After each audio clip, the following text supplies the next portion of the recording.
అనేక మంది ఆదివాసీలు గిరిజనులు కూడా వచ్చిన్నారు ఈ సమావేశం లోపల. తుడుం దెబ్బ నుంచి కూడా పెద్ద ఎత్తున చాలా మంది జనం ఈ సమావేశానికి హాజరయ్యారు.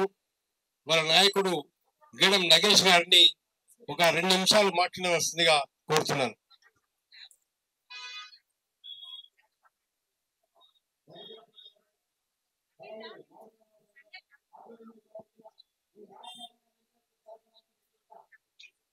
ఈరోజు శాంతి చర్చల కమిటీ ఆధ్వర్యంలో కగార్ ఆపరేషన్ ను ఆపివేయాలని, మావోయిస్టులతోటి శాంతి చర్చలు జరపాలని ఈ సభకు అధ్యక్షత వహిస్తున్నటువంటి జస్టిస్ చంద్రకుమార్ సార్కి, ఈ సభకు విచ్చేసినటువంటి వామపక్ష పార్టీలకు, రాజకీయ పార్టీలకు, ప్రజా సంఘాలకు, ప్రింట్ ఎలక్ట్రానిక్ మీడియా మిత్రులందరికీ కూడా ఆదివాసీ హక్కుల పోరాట సమితి తుడుందెబ్బ రాష్ట్ర కమిటీ తరఫున ఉదయపూర్వకంగా ధన్యవాదాలు తెలియజేసుకుంటున్నాం. కగార్ ఆపరేషన్ ని ఆపివేయాలని చెప్పేసి మధ్య భారతంలో జరుగుతున్నటువంటి ఆదివాసీల పైన అనాన్ని వ్యతిరేకించాలని చెప్పేసి గత సంవత్సరమే మేము ఆదిలాబాద్ లో దాదాపు 2000 మంది ఆదివాసీలతోటి ఒక సభ పెట్టడం జరిగింది. ఆ సభకు రాజకీయ పార్టీలు కాంగ్రెస్, టిఆర్ఎస్, అదేవిధంగా CPI, CPM, new democracy, Mass Line తో పాటు బంధుమిత్రుల సంఘం, వీర సంఘం కావచ్చు, ప్రజా సంఘాలు అన్ని కూడా రావడం జరిగింది.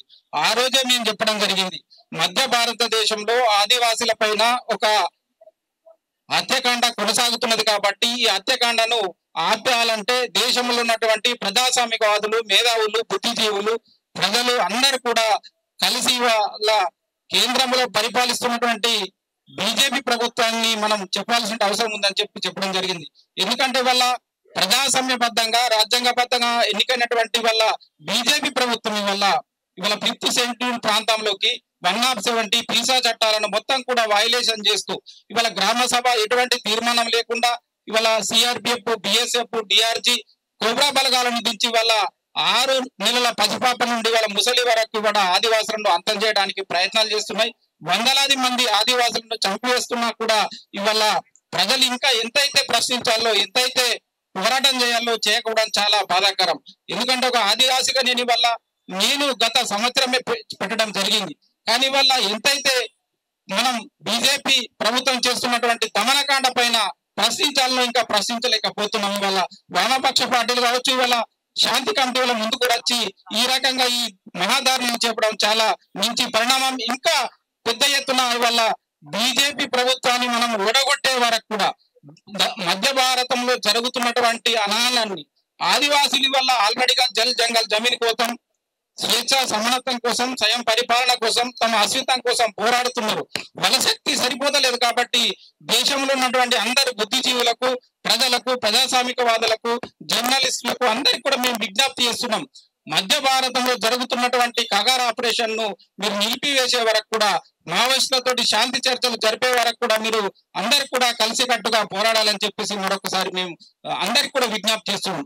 అదేవిధంగా తెలంగాణలో కూడా వల్ల తెలంగాణ రాష్ట్ర ప్రభుత్వం, తెలంగాణ కాంగ్రెస్ ప్రభుత్వం వల్ల ఎన్నికల సందర్భంగా ఇవాళ మనకు 7వ హామీని కూడా ఇవ్వడం జరిగింది. అది ప్రజాస్వామిక హామీ. కానీ ఇవాళ ప్రజాస్వామికంగా ఇవాళ ఇక్కడ పరిపాలన జరగలేదని మేము అనుకుంటున్నాం. ఎందుకంటే ఇవాళ కర్రెగుట్టలను వేలాది మంది పారామిలిటరీ బలగాలు, సిఆర్పిఎఫ్, బిఎస్ఎఫ్, డిఆర్జీ, కోబ్రా బలగాలన్నీ చుట్టుముట్టినప్పుడు తెలంగాణ గ్రేహాండ్స్ కూడా ఇక్కడ నుండి పాల్గొనాలని చెప్పేసి కూడా అన్ని మీడియాలు రాయడం జరిగింది. కానీ మనకు వరంగల్ రేంజ్ డిఐజీ చంద్రశేఖర్ రెడ్డి గారు ఏమన్నారు, తెలంగాణ గ్రేహాండ్స్ పోలీసులు ఎవరు కూడా పాల్గొనలేదు అని చెప్పడం ఎంతవరకు సమంజసం? అది గ్రేహాండ్ పోలీసుల తర్వాత చనిపోవడం జరిగింది. దాంతో వల్ల తెలంగాణ కాంగ్రెస్ ప్రభుత్వం వల్ల దంద వైఖరి కూడా వల్ల సభ్య సమాజానికి తెలిసిపోయింది.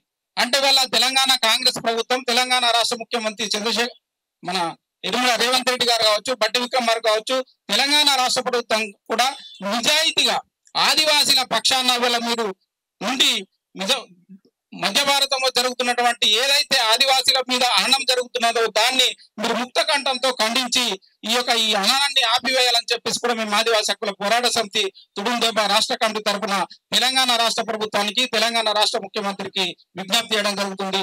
ఇప్పుడు నాకు అవకాశం ఇచ్చినటువంటి పెద్దలకు మరొకసారి ధన్యవాదాలు తెలియజేస్తూ, ఈ మధ్య భారతంలో జరుగుతున్నటువంటి హనాన్ని ఆపే వరకు అందరూ కూడా రాజకీయ పార్టీలకు, ప్రజా సంఘాలకు, ఉద్యోగ సంఘాలకు అతీతంగా అందరూ కూడా వాళ్ళ శాంతి కమిటీ ఏదైతే చేస్తున్నదో ఈ పోరాటానికి మనమందరం కూడా ఆదివాసులను కాపాడడానికి ప్రయత్నం చేస్తున్నారు. కాబట్టి మీరందరూ కూడా సహకరించి మరో ఉద్యమాలకు శ్రీకారం చుట్టాలని చెప్పేసి ఆదివాసీ హక్కుల పోరాట సమితి తుడుందెబ్బ రాష్ట్ర కమిటీ తరఫున హృదయపూర్వకంగా విజ్ఞప్తి చేస్తున్నాం. జై ఆదివాసీ, జై కొమరం భీమ్.